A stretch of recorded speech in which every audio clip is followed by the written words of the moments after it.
I was wrong about Bitcoin. In a video a couple months ago, I called it a fad, and today I eat my words. The value of Bitcoin has more than doubled since I made that video, and now it's at $30,000. Let's talk about it.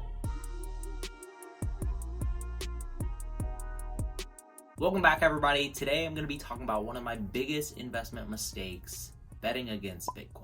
In this video, I'm going to explain what I was thinking before, what changed my mind, and what I'm thinking going forward for Bitcoin. Definitely stick around to the end because I think that Bitcoin could be valued as high as $120,000, 4 times its current value.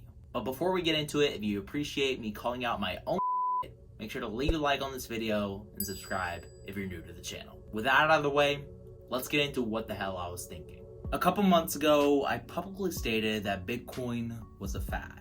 But investing into the future is incredibly difficult because it's based on speculation, and you might end up investing in a fad like we saw with Bitcoin.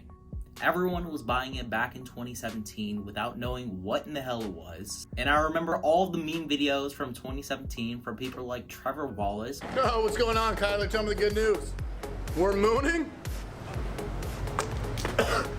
By that much? You just made me spit out my kale cocoa latte smoothie. You know how many Bitcoins are in this thing? And while they're clearly satire, they do resemble some reality. Majority opinion had it that back in 2017, Bitcoin would just continue to moon without people knowing what it was. And this ended up trapping a whole lot of people in a vicious bull cycle that ended up correcting downward, falling by 65%, or nearly $13,000 over the next few months. At this time, back in 2017 and early 2018, this resembled something similar to the tulip mania back in the 1630s. The price of tulips ended up skyrocketing out of nowhere with nothing behind it, so the price of tulips ultimately ended up crashing and never resuming to their highest values. Now, I'm not going to go super in depth about the tulip bubble, you can research it for yourself, but this is what I thought was going on with Bitcoin. After they fell massively from their peak price back in 2017 and didn't come back to these levels for years, I thought that Bitcoin was just down and out. Or at least I thought it was something like the Japanese stock market, which has traded down and mostly flat ever since 1989, whenever they peaked.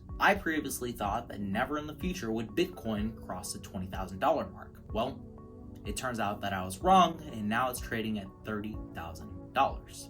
And as hard as it is for me to admit defeat, this isn't anything like the tulip bubble or the Japanese stock market, but rather Bitcoin's price movement looks almost identical to the 2000 dotcom bubble, which brings me to my newfound stance on investing in Bitcoin. While I was just a young lad back in 2000 during the dotcom bubble, I have looked back on history, and I found that the reason behind the huge surge in internet stocks in the following crash was because people thought that the internet was the next big thing. And it turns out they were right. But some of the companies that were part of the dot-com bubble didn't survive. Meanwhile, stocks like Amazon have climbed by 22,000% over the past 2 decades. If Bitcoin were to see this exact same type of price movement over the next 2 decades, they could be valued as high as $520,000. Do I think that's possible?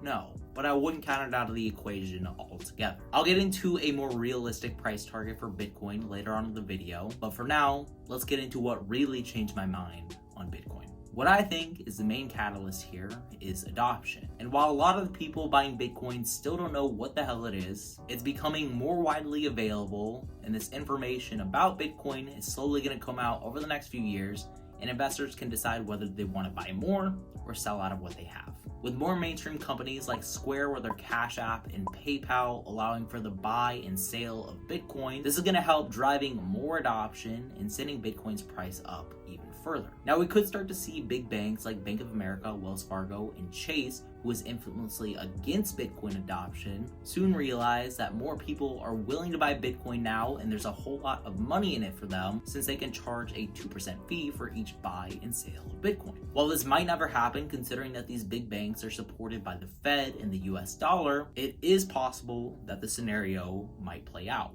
Now, will it? Only time will tell. The last thing that ended up changing my mind on Bitcoin is doing a little more research on it. Through my research, I've discovered that Bitcoin is a commodity just like gold. A lot of people are going to tell you that Bitcoin isn't a commodity because it's not a physical object, but according to the CTFC and the Commission Exchange Act, Bitcoin is indeed a commodity. This means that Bitcoin could be valued as high as gold, which brings me to my price target. Currently, gold has a market capitalization, or a value for all the gold in the world, of $2.5 to $3 trillion. Bitcoin, on the other hand, only has a value of $600 billion. Taking our gold market cap and dividing it by that of Bitcoin, we could see this technology valued up to 4 times for what it's currently going. Could Bitcoin become even more valuable? Maybe.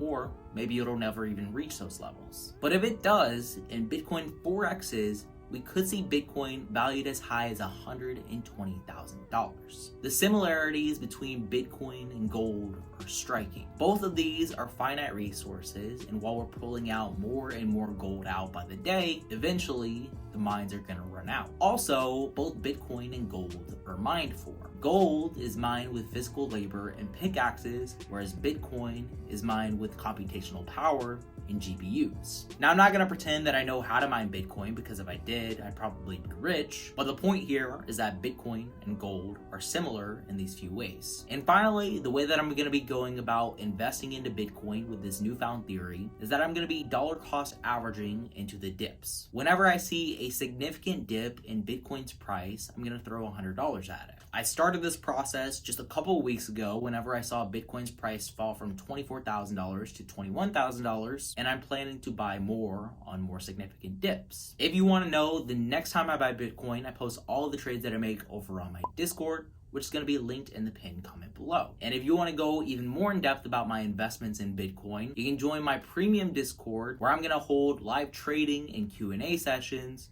where you can ask anything you want. My premium Discord is going to be linked to my Patreon, which you can find in the description below. It's just $10 a month, and hopefully from it, you can become a better and more self-sufficient trader. That's all I've got for you today on Bitcoin and how I was totally wrong. Thanks for making it all the way to the end of this video. And as always, remember to stay positive, stay green. I'll catch you in the next one. Bye, guys.